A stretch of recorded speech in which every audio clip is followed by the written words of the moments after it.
Now notice that the diameter is bigger than the radius. It goes all the way through the circle. The radius only goes halfway through. So for that very reason, we say that the radius is half the diameter, or the diameter is twice the radius. So if I give you one, you can find the other one. So if I tell you the diameter, if you take half of that, you get the radius. If I tell you the radius and you double that, you get the diameter. And of course, this is like the center of the circle, center of circle.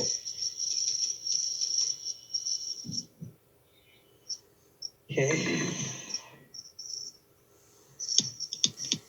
So the circumference of a circle is like the perimeter. It's like the distance around the circle.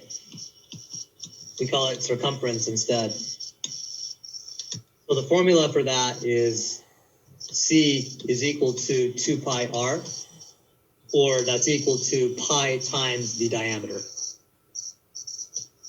Pi is about 3.14. So what is pi? It's the ratio of the circumference to the diameter of the circle. So if you do C divided by D, it's always about 3.14 for any circle. It's a famous number.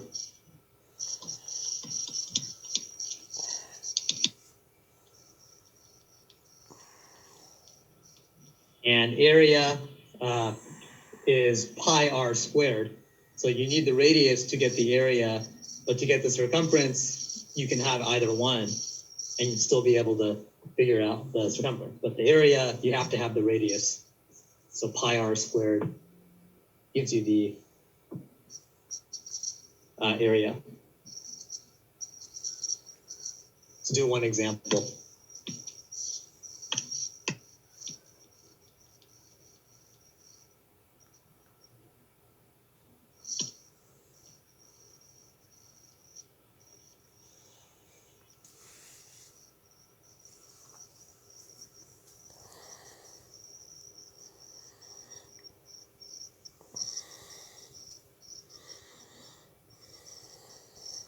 What if I tell you a circle has a diameter of 14 feet, and I'm interested in figuring out the circumference of it?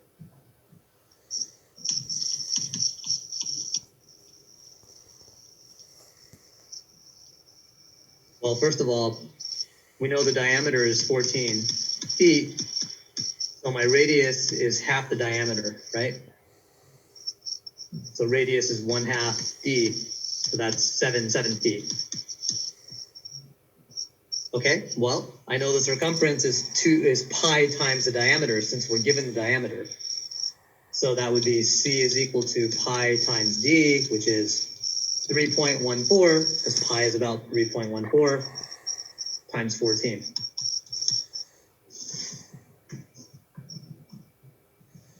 So if I multiply that, I get approximately 43.96 feet.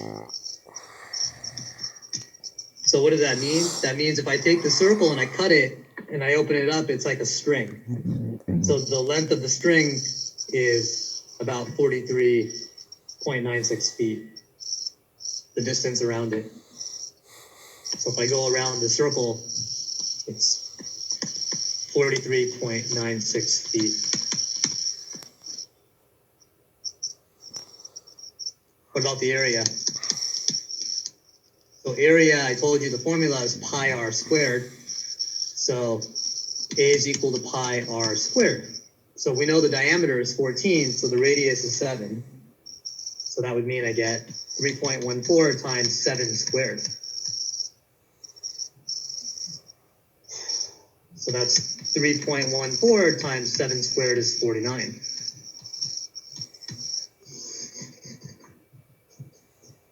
So if I multiply that, I get 153.86 square feet.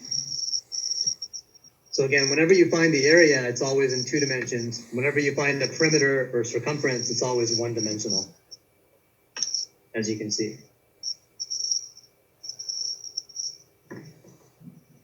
Any questions?